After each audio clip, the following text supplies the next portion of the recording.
할렐루야. 오늘 또 하나님을 예배하는 우리 모두에게 하나님의 권세와 은혜와 능력이 풍성하게 임하기를 주님의 이름으로 축복합니다. 부활하신 예수님이 40일 동안 확실한 많은 증거로 살아계심을 보여주셨습니다. 그리고 감람산에서 제자들이 보는데 하늘로 올라가셨습니다. 화면에 보시면 저것이 예루살렘에서 바라본 감람산 서쪽의 모습입니다. 가장 아래에 만국교회가 있습니다. 겟세마네 동산으로 추정되어지는 곳에 만국교회를 세웠고, 그리고 저 감람산 가장 꼭대기에 승천당이라고 예수님의 승천을 기념하는 그런 교회가 세워져 있습니다. 아마 겟세마네 동산에서 예수님께서 땀을 흘리고 핏방울이 되도록 간절히 기도했을 때 그 기도 소리를 들었던 감람나무였을지도 모르겠습니다. 수천 년이 된 감람나무가 만국교회 옆에 저렇게 있습니다. 우리 예루살렘과 감람산은 가운데 기드론 계곡을 사이에 두고 마주 보고 있습니다. 감람산 쪽에서 예루살렘을 바라본 그림입니다. 저 감람산에는 무덤이 질비하게 있습니다. 예수님께서 승천하실 때 내가 너희들이 본 그대로 다시 오리라 말씀하셨는데, 그 말씀대로 주님이 대림하실 때 가장 먼저 부활하기를 원하는 사람들이 저렇게 감람산에 무덤을 쓰게 되었습니다. 예수님이 승천하시고 성령님께서 강림하시기까지 기간은 열흘입니다. 보면은 그 열흘 동안 11 제자와 성도들이 무엇을 했는지를 우리에게 보여주고 있습니다. 다시 말하면 초대교회가 시작되기 직전에 11 제자와 성도들이 어디에서 무엇을 했는지를 우리에게 가르쳐 주고 있습니다. 첫 번째, 다 거기에 있었습니다. 12절 말씀을 다 함께 읽겠습니다. 제자들이 감람원이라 하는 산으로부터 예루살렘에 돌아오니 이 산은 예루살렘에서 가까워 안식일에 가기 알맞은 길이라. 감람원이라 하는 산은 감람산입니다. 예루살렘에서 동편에 있는 그런 산을 의미합니다. 감람산은 올리브 나무 산을 의미합니다. 여기에 겟세마네 동산이 있었고, 예수님께서 예루살렘에 올라올 때마다 항상 겟세마네 동산에 가셔서 휴식을 취하시고 기도하시고 제자들을 말씀으로 가르쳐 주셨습니다. 예루살렘에서 감람산까지는 1000m가 조금 넘는 거리입니다. 랍비들은 안식일에 노동하지 말라는 계명을 철저하게 지키기 위해서 일이 되는 거리와 일이 되지 않는 거리를 계산해서 지켰습니다. 안식일에 가기에 알맞은 길이라는 것은 안식일 계명을 위반하지 않을 정도의 거리였습니다. 그들이 정한 거리가 2000규핏, 1120m였습니다. 1120m를 넘어서 걸어가면 안식일에 일하지 말라는 계명을 어긴 것입니다. 그런데 예루살렘에서 감람산까지는 1000m가 조금 넘는 그런 거리였던 것입니다. 제자들이 감람산에서 예수님께서 승천하시고 그런 다음에 예루살렘에 돌아왔습니다. 어디로 갑니까? 13절 보시면 들어가 그들이 요하는 다락방으로 올라가니, 그들이 요하는 다락방으로 왔습니다. 그들이 요하는 이 말은 그들이 계속 여기에 머무르고 있었다는 것을 말합니다. 여기에 유숙했다는 것을 말합니다. 이 다락방이 마가 요한의 어머니 마리아의 집이라고 추정을 하고 있습니다. 바로 이 집에서 예수님께서 사랑하는 제자들과 함께 마지막 유월절 만찬을 행하셨고, 제자들이 두려워 떨고 있었을 때 예수님께서 부활하셔서 제자들에게 부활하신 모습을 보여주었던 그 마가 요한의 다락방으로 추정을 하고 있습니다. 이 다락방은 예수님의 제자들뿐만 아니라 예수님을 따랐던 사람들도 알고 있었던 장소였습니다. 제자들과 성도들은 예루살렘을 떠나지 말고 아버지께서 주시겠다는, 성령을 부어 주시겠다는 약속을 기다리는 주님의 명령을 지키기 위해서 다 이 자리에 모이게 된 것입니다. 그 마가의 다락방에 가보니 어떠한 사람들이 있었습니까? 13절과 14절 말씀 보시면 베드로, 요한, 야고보, 안드레, 빌립, 도마, 바돌로메, 마태, 야고보, 시몬, 유다, 예수님의 11 제자가 있었고 또한 여자들이 있었습니다. 여자들은 갈릴리에서부터 예수님을 따라왔고 예수님의 십자가 밑에서도 있었던 여자들이었습니다. 막달라 마리아, 살로메, 요한나, 수산나와 같은 여자들입니다. 그리고 예수님의 어머니 마리아와 예수님의 아우들이 그 자리에 있었습니다. 예수님의 가정은 예수님께서 십자가에서 부활하시기 전까지 믿지 않았습니다. 미쳤다라고 생각해서 예수님을 집으로 데려오려고 했습니다. 그러나 부활하신 예수님께서 예수님의 동생 야고보에게 나타났고, 야고보가 부활하신 주님을 만난 다음에 주님을 그리스도로 믿게 되었고, 그 야고보와 온 가족에게 부활하신 예수님을 증거함으로 예수님의 가족이 예수님을 메시아로 그리스도로 믿게 된 것입니다. 그래서 이 마가의 다락방에 예수님의 가족들도 동생들도 함께하게 된 것입니다. 누가는 모인 수가 120명에 해당된다고 말하고 있습니다. 여기서 누가가 우리에게 강조해주고 우리에게 말해주고 싶은 것이 무엇일까요? 여기에 다 있었다는 것입니다. 13절 마지막 부분에 다 거기 있어, 다 그 자리에, 그 같은 장소에 한 곳에 다 있었다, 다 모여 있었다, 이것을 우리에게 강조해 주고 있습니다. 출신, 배경, 믿음의 수준, 모든 것이 달랐던 다양한 사람들이 바로 거기에 다 모여 있었다는 것을 우리에게 말해 주고 있습니다. 11명의 제자들만 보더라도 그들은 한 그룹이 될 수 없는 그런 출신 배경과 성향을 가지고 있습니다. 본문에 예수님의 11 제자 가운데 셀로딘 시몬이 있습니다. 셀로딘 시몬, 이스라엘에 중요한 4개의 파가 있었습니다. 바리새파, 사두개파, 에셈파, 그리고 4번째로 많은 부류가 있었던 셀로파. 이 시몬은 셀로파입니다. 이 셀로파는 유대주의 독립 운동을 하는 전투적인 당파입니다. 한마디로 다른 제자들과 시몬은 정치 색깔이 완전히 다른 사람이었어요. 부모와 자식 사이에서도 대화하다가 언쟁을 높이고 싸우게 만드는 주제가 뭐죠? 정치 얘기. 이번에 지방선거를 앞두고 두 아들이 뜬금없이 이렇게 말하는 겁니다. 아빠는 빨간 당파야, 파란 당파야? 가만히 보니까 빨간 당파는 인사를 안 받는데 파란 당파는 인사를 잘 받더라? 이렇게 말하는 겁니다. 부모 자식 사이에서 정치 얘기하면 결국 싸우게 됩니다. 여러분, 시몬은 11 제자와 정치 색깔이 완전히 다른 그 제자 그룹에 함께 할 수 없었습니다. 그런데 그 제자 그룹에 함께 했고 거기에도, 그 마가의 다락방에도 있었다는 것입니다. 또 거기에 남자들과 여자들이 함께 하고 있었습니다. 유대 사회는 철저히 남성 중심의 사회였기 때문에 여자를 계산하지 않아요. 오병이어 사건에 남자만 5,000명이었더라 여자와 아이를 숫자에 넣지 않습니다. 그런데 이 120명 안에는 여자도 계수가 된 것이에요. 출신, 배경, 고향, 관심사, 영적 욕구, 믿음의 수준이 다양함에도 불구하고 그 장소, 그 자리에 다 있었다는 겁니다. 모두가 그 자리에 모여 있었다는 것을 우리에게 강조해 주고 있습니다.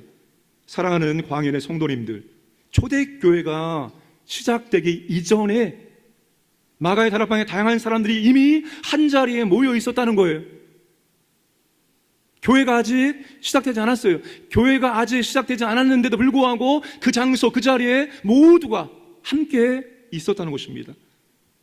오늘 우리에게 교회가 어떤 곳인지를 잘 보여줍니다. 그리고 교회가 어떤 곳이 되어야 하는지를 우리에게 보여주고 있는 것입니다. 여러분, 교회는 누구든지 모일 수 있는 곳이 되어야 합니다.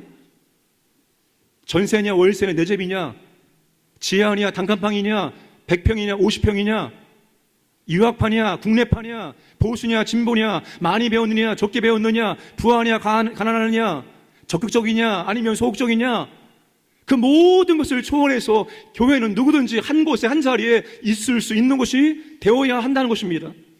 주님이 우리를 구원할 때 무슨 조건을 보았습니까? 무슨 자격을 따졌습니까? 주님이 우리를 구원할 때, 주님이 우리를 부르실 때 아무것도 주님 보지 않았습니다. 그저 주님의 일방적인 사랑과 은혜로 우리를 불러주시고, 우리를 구원해 주시고, 우리를 자녀 삼아 주시고, 우리를 위해서 죽으시고 섬겨 주셨던 거예요. 교회는 누구든지 모일 수 있는 곳이 되어야 됩니다. 한 가지 이유 때문에, 예수님 때문에. 예수님 믿으십니까? 예수님 영접했습니까? 그럼 오케이. 아니요, 아직 믿지 않았습니다. 그러나 그 주님을 알기를 원하고 나도 한번 믿어보기를 원합니다. 괜찮습니다. 저는 가정의 평화와 화목을 위해서 끌려왔습니다. 괜찮습니다. 누구든지, 교회는 누구든지 원한다면 그 교회는 누구든지 다 갈 수가 있고 올 수가 있는 곳이 되어야 합니다. 코로나 시대를 보내면서 거기에 다 모였다는 말이 참 제 가슴 속에 뜨겁게 다가왔습니다. 코로나 이후에 자주 거론되는 용어가 뉴노멀입니다. 뉴노멀. 이전 세상과는 다른 새로운 평범함의 기준이라는 뜻이죠. 시대의 복귀가 아니라 시대의 전환을 의미하는 것입니다.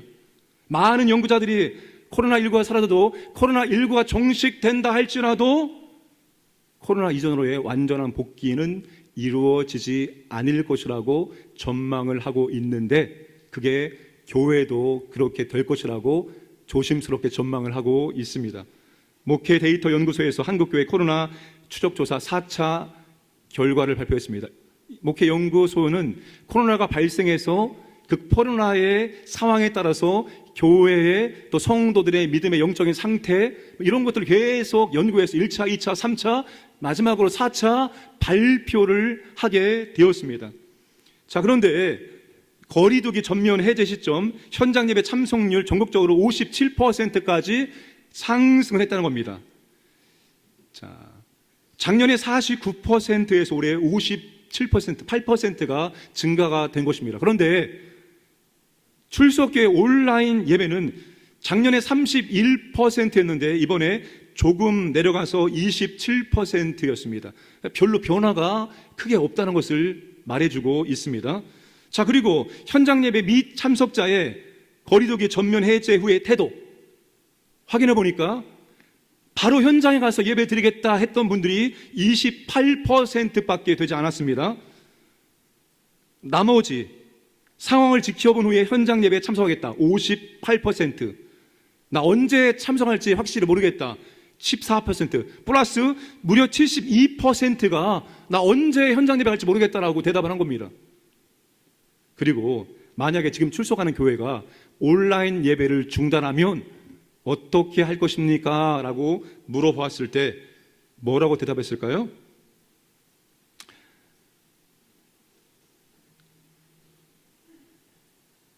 교회에 출석하여 주일 예배를 드리겠다는 비율이 57%로 지난해 76%에 비하면 19%가 줄었습니다. 다른 교회 온라인 예배나 방송 예배를 드리겠다는 비율이 13%에서 25%까지 거의 2배가 증가하게 되었습니다. 자, 보세요. 다른 교회 온라인 예배 또는 방송 예배를 드리겠다 응답이 25% 이외에 온라인 예배를 끊어버리면 그러면 온라인 예배 드리는 교회로 옮겨버리겠다 4%, 그리고 나는 잘 모르겠다 14%입니다.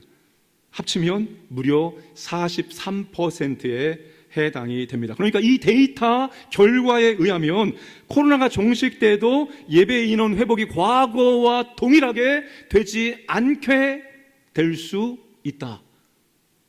이게 지금 연구가들이 연구하고 발표한 데이터의 결과입니다. 여러분, 현장 예배를 드려야 되느냐, 온라인 예배를 드려야 되느냐, 우리 그런 관점으로 보면 안 됩니다. 교회는 그렇게 보는 것이 아니라 교회는 지난주에 말씀을 드렸듯이 교회는 또 하나의 가족이라는 개념으로 봐야 됩니다. 여러분, 가족이라는 게 뭡니까? 한 공간에서 얼굴을 보고 함께 생활하는 것이 가족입니다. 예수님께서 계시록 3장 20절에 마음의 문을 두드립니다. 왜요? 내가 네 마음속에 들어가서 먹고 마시고 너와 함께 가족이 되기를 원한다고 말씀하시는 거예요. 교회는 여러분 가족인 거예요. 그래서 우리가 함께 한 장소에서 함께 얼굴 보고 예배드리고 기도하고 찬송하고 함께 먹고 마시고 하는 거예요. 요즘에 여러분 산부 예배 끝나면 6층에 식당 가서 점심 식사 너무 좋죠? 안 좋아요? 대답을 좋다고 해주시면 반찬이 바뀔 수 있어요.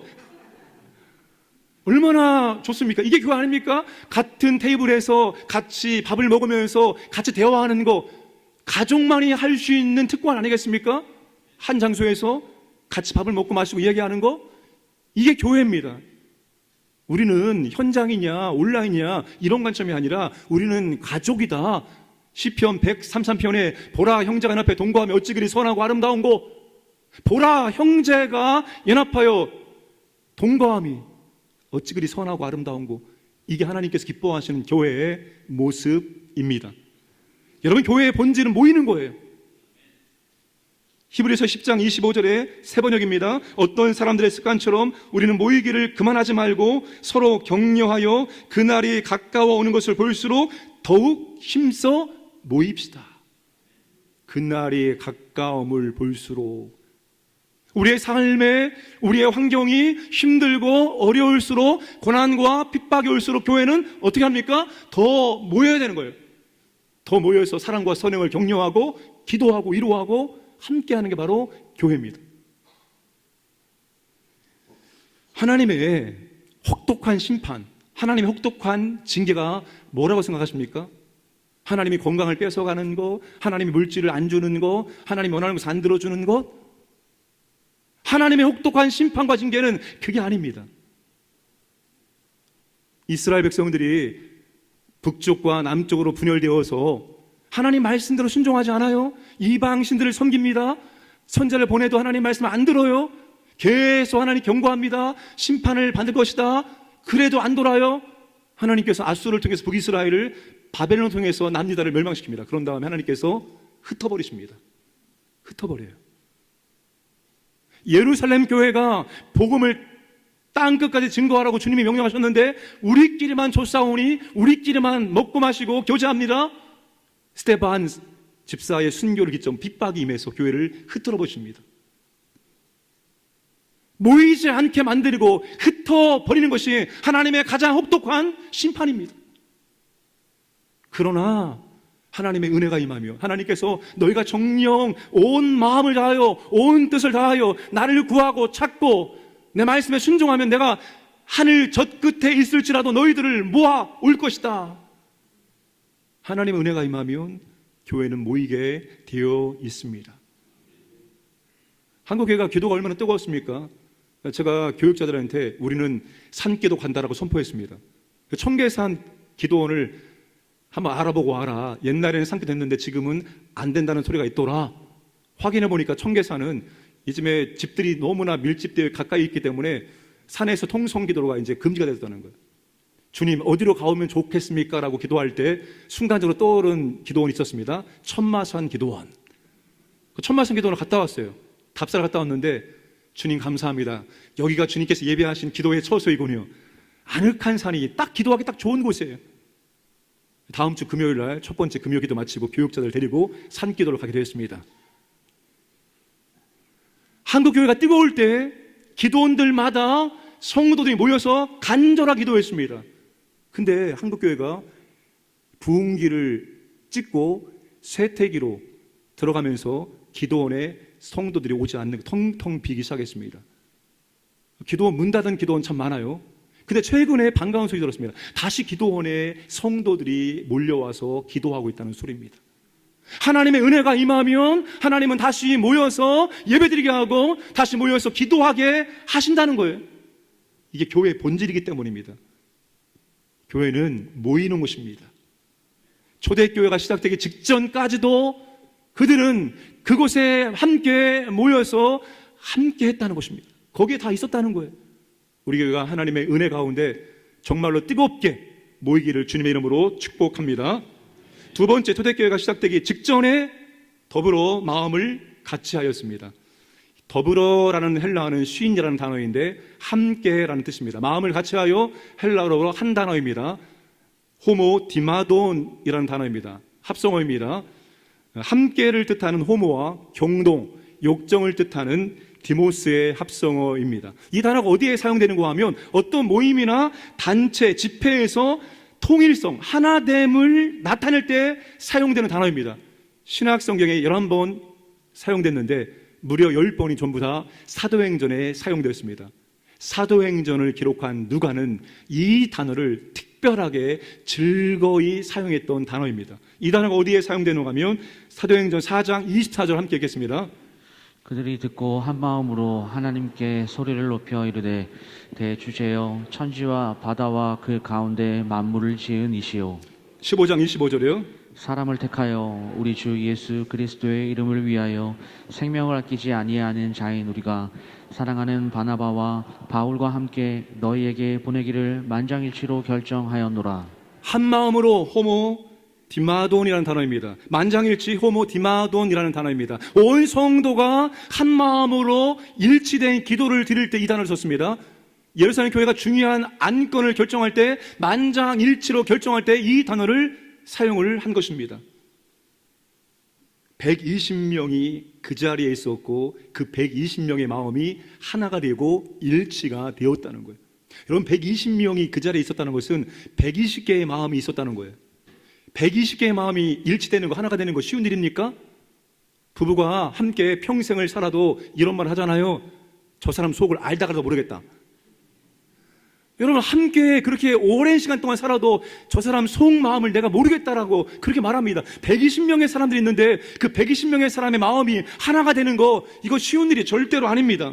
그런데 120명의 마음이 일치되었다, 온전히 하나가 되었다라고 말합니다. 교회가 어떤 곳입니까? 마음이 하나가 되는 곳입니다. 마음이 일치가 되는 곳이에요. 처음에는 저 사람 마음이 무엇인지 모르지만 점점 함께 신앙생활하고 교회생활하고 교제하면서 저분의 마음을 이해하고 저분의 마음과 나의 마음이 점점 가까워지고 어느덧 그분의 마음과 내 마음이 하나가 되는 것, 그게 바로 교회입니다. 우리가 예배 드릴 때마다 사도신경으로 신앙을 고백합니다. 밑에 부분에 성령을 믿사오며 거룩한 공예와, 이 거룩한 공예와 영어로 The Holy Catholic Church입니다. 로마 카톨릭을 의미하는 것이 아니라 우주적인 교회, 하나의 교회, 보편적인 교회를 가리킵니다. 지구상에 존재하는 모든 교회가 교파를 초월하여 하나가 되어야 한다는 것입니다. 그런데 교회는 교파를 초월해서 하나가 되어야 되는데 진리 안에서 하나가 되어야 됩니다. 요즘 한국교회 가운데 뜨거운 감자가 세계 교회 협의회 WCC 문제와 그리고 세계 복음중 연맹 WEA의 이 문제가 시끄럽습니다. 가입을 했느냐 말았느냐. 이 두 기관은 전부 다 교회 연합, 교회가 하나됨을 추구하는 연합체입니다. 그런데 문제는 진리가 아닙니다. 예수님 말하잖아요. 예수님 말하면 하나 될 수 없으니까 예수님 빼고 하나님, 모든 신들, 그리고 교회가 영혼 구원을 해야 되는데 야, 영혼 구원은 빼버리고 교회가 사회사업, 사회에 힘들고 어려운 사람들 도와주자, 이런 방향으로 흐르고 있어요. 주님은 진리 안에서 우리가 하나 되기를 원하지 진리를 떠나서 하나 되는 것을 원치 않으십니다. 예수님께서 요한복음 17장에서 고별 설교하시고 간절한 마음으로 기도하십니다. 그런데 그 주님의 마지막 기도 가운데 무려 5번이나 주님께서 이렇게 기도합니다. 아버지여, 그들로 하나가 되게 하여 주옵소서. 우리가 하나가 된 것처럼 제자들도, 제자들 이후의 교회 공동체도 하나가 되게 하여 주옵소서라고 주님이 마지막이나 5번이나 강조해서 기도합니다. 왜요? 하나가 되는 것이 그만큼 힘들고 어렵기 때문입니다. 오래된 영화입니다. 2001년도에 나온 영화 중에 리멤버 타이탄이라는 그런 영화가 있습니다. 이 영화의 시대적인 배경은 미국의 백인과 흑인 간의 인종 갈등이 일어나고 있었던 1971년입니다. 이 영화는 실화를 바탕으로 만들어진 영화입니다. 한 백인 주인이 운영하고 있는 가게에서 흑인 소년을 죽이는 사건이 발생합니다. 흑인들이 폭동이 일어날 것 같으니까 이 사회에서 어떻게 합니까? 백인과 흑인 고등학교를 하나로 합치고 각 수석 코치 중에서 흑인 코치를, 수석 코치를 세우는 것입니다. 미식 축구팀의 이야기인데, 그러면서 우여곡절 끝에 서로의 차이를 강점으로 만들어 나가는 과정을 아름답게 감동적으로 그린 그런 영화입니다. 여러분, 교회는 다른 곳에서는 도무지 만날 것 같지 않는 사람들, 도저히 하나 될 수 없는 차이점을 가진 사람들이 모여서 마음이 하나가 되어지는 것이 바로 교회입니다. 그게 교회의 놀라운 신비예요. 저 사람은 내가 교회가 아니면 절대로 만나지 않을 사람이고 저 사람과 나의 성격과 취향의 차이 때문에 도저히 하나 될 수 없는 사람인데 교회 안에서 만나고 교회 안에서 주님 때문에 내 마음이 점점 그와 닮아가고 그와 하나가 되어지는 것, 교회에서만 가능한 교회의 신비입니다. 120명은 믿음도 다르고 생각도 다르고 취향도 다르고 다 다릅니다. 그러나 그들이 그리스도 안에서 온전히 하나로 일치가 되었다는 것입니다. 어떻게 120명이 한 마음으로 일치가 될 수가 있었을까요? 그들이 무엇 때문에 한 마음으로 일치가 될 수 있었을까요? 하나님의 약속이 있었습니다. 내가 너희에게 성령을 부어주리라. 요엘 2장 28절에 그 약속을 이루어주겠다는 약속이 있었고, 예수님께서 하나님의 약속이 이루어질 때까지 예루살렘을 떠나지 말 기다리라 명령이 있었습니다. 120명의 사람들이 하나님의 약속과 주님의 명령을 붙잡았기 때문에 그 120명의 사람들의 마음이 하나가 될 수가 있었습니다. 교회는 다른 것을 통해서는 절대로 하나가 될 수 없습니다. 그러나 유일하게 우리를 하나로 묶는 끈은 하나님 아버지의 약속과 주님의 명령뿐입니다. 우리 모두가 주님의 명령을, 하나님의 약속의 말씀을 붙들면 우리의 마음이 하나가 될 수가 있습니다. 하나님의 약속과 주의 명령을 붙들기를 주님의 이름으로 축복합니다. 우리의 생각이, 우리의 경험이 다 다를 때, 그래서 충돌되어질 때 우리는 하나님의 약속과 주의 명령을 함께 붙들 때 우리의 마음이 하나가 될 수 있고 일치가 될 수 있음을 꼭 기억을 하시기를 바랍니다. 세 번째, 초대교회가 시작되기 직전에 오로지 기도에 힘썼습니다. 14절에 오로지 기도에 힘쓰니라. 힘쓰니라 이 말은 머무르다, 굳게 계속하다, 어떤 일에 헌신하다, 전념하다라는 그런 의미입니다. 그들이 지속적으로 기도했습니다.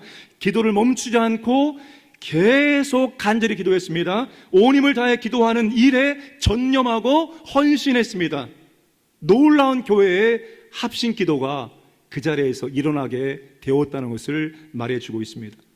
예수님께서 마태복음 6장 6절에서 은밀한 중에 보시는 하나님 아버지 앞에서 너희는 골방에 들어가서 은밀하게 기도하라고 했습니다. 여러분, 우리가 은밀하게 기도하는 거 필요합니다. 아무도 안 보는 그 골방에 들어와서 하나님과 독대하면서 하나님 앞에 간절히 기도하는 거 필요합니다. 개인의 경건을 위해서 그런 골방의 기도가 필요하지만 오늘 마가의 다락방에 있었던 기도는 개인의 기도가 아니라 합심 기도였습니다. 그것도 초대교회가 시작되기 직전까지 그들은 모여서 함께 교회가 합심 기도했다는 것입니다. 그 교회의 합심 기도가 초대교회 건설의 기도였었고 초대교회가 시작될 수 있었던 원동력이 바로 합심 기도였었다는 것입니다. 사랑하는 여러분, 교회는 각계각층의 다양한 성도들이 모여서 함께 합심 기도할 때 그때 교회가 세워지고 교회의 은혜와 교회의 부흥이 임하게 된다는 것을 믿으시기를 바랍니다. 120명의 합심 기도는 약속이 이루어질 때까지 기다리며 간절히 기도했습니다. 끈질기게 멈추지 않고 계속해서 기도했습니다. 10일 동안의 간절하고 지속적인 합심 기도가 오순절 성령 강림과 무관하다고 말할 수가 없습니다. 기도와 성령의 역사는 무관하지 않습니다. 기도와 성령의 역사는 아주 긴밀하게 연관되어 있습니다. 칼빈은 이 말씀을 주석하면서 성령을 간절히 사모하는 이들의 모습을 오늘날 교회가 본받아야 한다고 말했습니다. 이렇게 말합니다. 우리 또한 그들의 본을 따라서 날마다 우리 안에 그의 성령을 더해 주시도록 끊임없이 기도하며 하나님의 장중에 간구해야 한다. 칼빈은 수많은 종교 개혁자들 가운데서 그토록 성령을 사모하고 열망했었던 신학자요 목회자였습니다. 네덜란드의 아브라함 카이퍼, 그리고 헤르만 바빙크, 그리고 벤자민 워필드가 칼빈주의 3대 신학자입니다. 그 벤자민 워필드가 칼빈을 가리켜서 그는 성령의 신학자요라고 말합니다. 여러분, 칼빈 어떤 사람입니까? 기독교 강의를 기록하고 신구약 성경의 주석을 만들고 정말로 뛰어난 학자였습니다. 그 뛰어난 학자가 간절히 성령을 구했던 성령의 신학자였다는 거예요. 오늘 목회 칼럼이 제목이 금요 성령 기도회가 이렇게 되길 꿈꿉니다 입니다. 왜 금요 성령 기도라고 명칭을 바꿨을까요? 왜 바꿨다고 생각이 되십니까? 그냥 기도회라고 하지 금요 기도회 옛날처럼? 그 기도회가, 그 교회의 기도회가 성령의 임재와 역사와 능력이 임하기를 원한다는 마음에서 금요 성령 기도회로 명칭을 바꾸게 된 것입니다. 여러분, 신약의 교회 시대는 성령의 역사하심으로 성도가 되어지고 교회가 교회로 든든하게 세워질 수가 있는 거예요. 사도행전 28절은 끝납니다. 그러나 사도행전은 마침표가 없이 끝납니다. 계속 진행되는 것으로 끝납니다. 성령의 역사가 마침표를 찍은 것이 아니라 지금도 교회 시대에는 성령의 임재와 역사와 능력이 나타나고 있습니다. 저는 신학교에서, 보수적인 신학교에서 공부했기 때문에 성령의 은사가 끝났다, 신학성경 기록과 함께 성령의 은사는 끝나버렸다, 그래서 우리 교단은 방언의 은사에 대해서 그렇게 중요하게 여기지 않아요. 오히려 방언 기도하면 이상하게 보기도 하죠. 그런데 말이죠, 여러분, 신학교에서 배웠던, 그 교실에서 배웠던 그 신학의 이론이 목회 현장에서 적용이 안 된다는 거예요. 목회 현장에서 성령의 은혜와 능력과 역사가 없다면 아무것도 되지 않습니다. 오직 성령의 은혜와 능력과 역사가 임할 때만이 교회가 되는 거예요. 성령의 임재와 능력을 배제해버리고 우리의 노력과 우리의 의지로 아무리 해보세요, 되나? 저도 목회 현장에서 깨달은 거예요. 목회 현장이 사람의 능력과 힘으로 되는 것이 아니라 성령의 은혜와 역사가 있어야지만 목회가 된다는 것을 깨닫게 된 것입니다. 우리는 성령의 임재와 역사를 사모해야 됩니다. 지금도 성령의 임재와 역사는 임합니다. 다만 조건이 필요합니다. 첫 번째, 진리가 선포되어져야 됩니다. 성령은 진리의 영이기 때문에 진리가 없는 곳에 역사하지 않습니다. 두 번째, 복음, 예수 그리스도가 증거되어야 됩니다. 성령은 예수의 영이기 때문에 예수님을 높이고 예수님을 자랑하고 예수님을 증거할 때 더 뜨겁게 강력하게 나타나게 됩니다. 세 번째, 성령님을 간절히 사모하고 구해야 됩니다. 성령님이 인격입니다. 우리가 원하지 않는데 우리 가운데 역사하지 않습니다. 우리가 간절히 사모하고 찾고 부르고 원할 때 성령께서 지금도 역사하십니다. 여러분, 믿으시기 바랍니다. 제가 설교를 하는데 이 설교가 그냥 인간의 지혜와 능력으로 되는 것이 결단코 아닙니다. 성령께서 저에게 전할 말씀을 주지 않으시면 아무리 좋은 주석을 놓고 아무리 좋은 연구 자료를 놓고 아무리 공부를 해도 아무리 연구해도 전할 말씀이 없어요. 성령께서 오늘 우리 교회에 필요한 말씀을 주실 때 말씀을 준비하고 말씀을 전할 수가 있는 것입니다. 그럼 우리가 성령의 은혜와 능력과 역사를 간절히 사모하셔야 되는 겁니다. 금요 성령 기도회가 이렇게 되기를 꿈꿉니다. 서울에서 가장 많은 성도들이 모이고 가장 뜨겁게 합심 기도하고 가장 강력한 성령의 임재와 역사를 체험하는 곳 되기를 주님의 이름으로 축복합니다. 다음 주에 나오실 거죠? 다음 주에 나오실 거죠?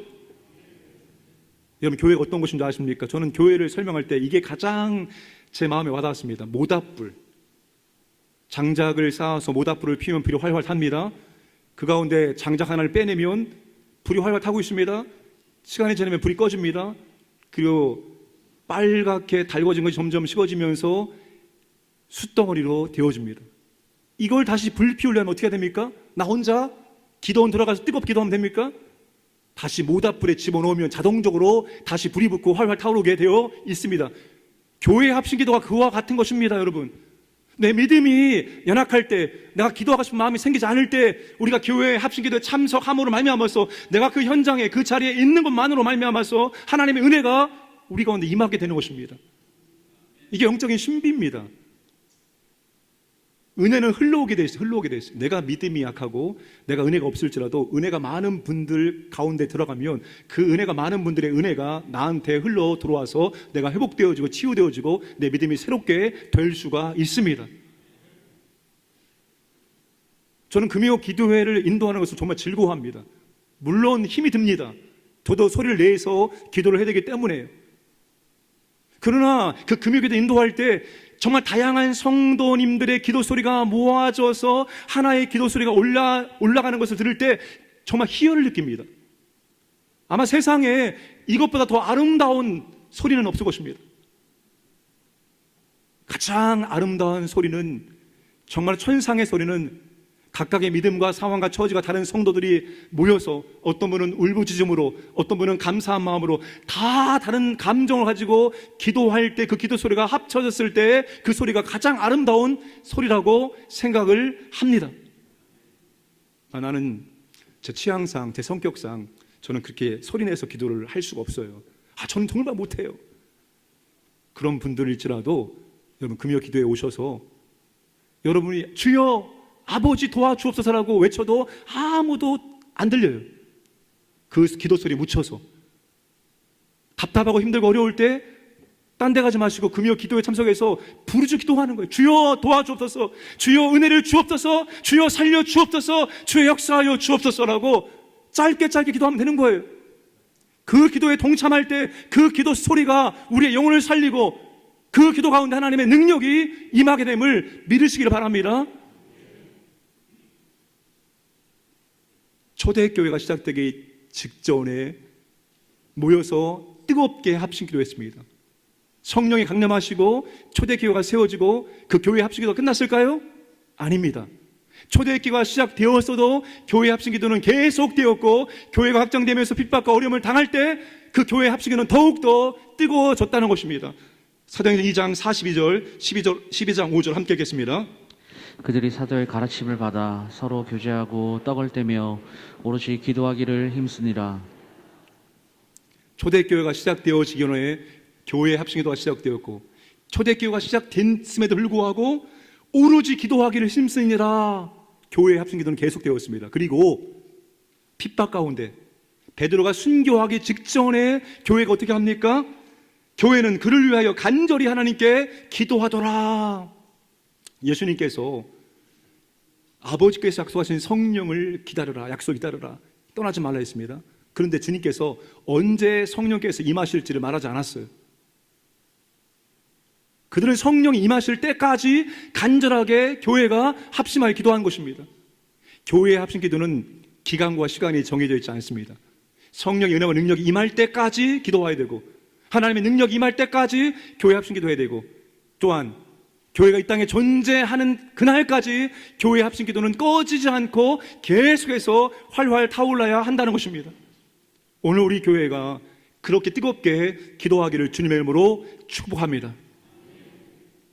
정말 이 마가의 다락방에 다 모였고 그리고 마음이 하나가 되었고 그 하나된 마음으로 간절한 마음으로 끈질기게 부르짖었던 그 합심 기도가 몸된 교회 가운데도 충만하게 임하기를 주님의 이름으로 축복합니다. 초대교회가 시작되기 직전에 120명의 성도들이 한 자리 다 거기에 있었습니다. 그들은 오직 성령을 부어주시겠다는 하나님의 약속과 약속을 기다리는 주님의 명령으로 하나가 되었습니다. 그리고 120명은 그 약속이 이루어질 때까지 끈질기게 간절한 마음으로 기도하였고 그 기도 끝에 오순절 성령님이 강력하게 그들 모두에게 임재하셨습니다. 이것이 오늘 신약교회의 아름다운 모델이라고 생각합니다. 교회는 모여야 됩니다. 그리고 모인 교회는 마음이 하나가 되어야 됩니다. 그리고 한 마음으로 뜨겁게 기도해야 되는 것입니다. 몸된 교회가 그렇게 되기를 주님의 이름으로 축복합니다.